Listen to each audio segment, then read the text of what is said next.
All right, the scene right now in conference, you are looking at French President Nicolas Sarkozy. He is up there with German Chancellor Angela Merkel. He is taking reporters' questions. They had a sort of a sit-down, that's what they're calling it, with the Greek Prime Minister Papandreou, probably trying to find out why the heck he suddenly called for a referendum on an agreement to which all parties had tacitly agreed. No translations are coming from this kind of event, but it did look like Sarkozy was upset.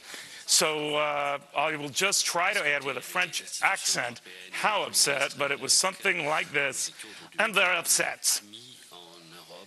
That was bad, but you get the point. Angela Buerkle and Nicolas Sarkozy just more or less putting the pressure on the Greeks now. No money until you guys agree on this referendum. A vote is coming late Friday night. If that doesn't happen, if there's a no-confidence vote, if this whole thing goes kablooey, what these leaders are effectively telling the Greeks is, you are on your own.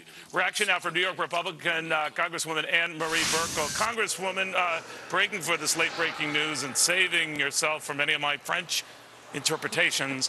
What do you think of that? What do you think, ma'am, of the pressure they're trying to put on the Greek Prime Minister? Do this or we're done. Well, you know, they make a good point, and that point is what the United States needs to understand. Number one, you can't spend money that you don't have, and number two, unless you get your house in order, we can't continue to throw good money after bad. And that's, you know, a great lead into the hearing that we had today about green jobs. Now, I know you're looking into just, you know, needless government spending as they are over there. The Greeks, of course, are renowned for spending a lot more money than they have, and their debt as a percentage of GDP looks worse than ours, if that's possible. Having said that, though, you're concerned about all these green projects and the money we waste there. So when the president goes to France for this G20 summit, is he really in a position to say, do what we do? Absolutely not. And he's been lectured before about his spending habits and about getting spending under control, and he'll hear it again. This morning we heard from the Inspector General from the Department of Energy.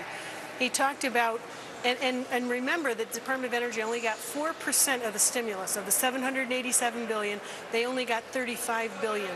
And out of that $35 billion, there's been 100 criminal investigations. There's been 5 criminal prosecutions. That's just a small part of this stimulus. Government cannot create jobs. Government needs to get out of the way. And this Keynesian economics that he continues to push and now wants to spend more money. The Inspector General talked to us about how much money has been wasted, how much money has been unspent. It's staggering. And until and unless we find out how every penny of the stimulus has been spent, we can't spend more money. We should not spend more money on creating jobs because you and I both know the government cannot create jobs. Congresswoman, thank you very much. Thank you very much, Neil.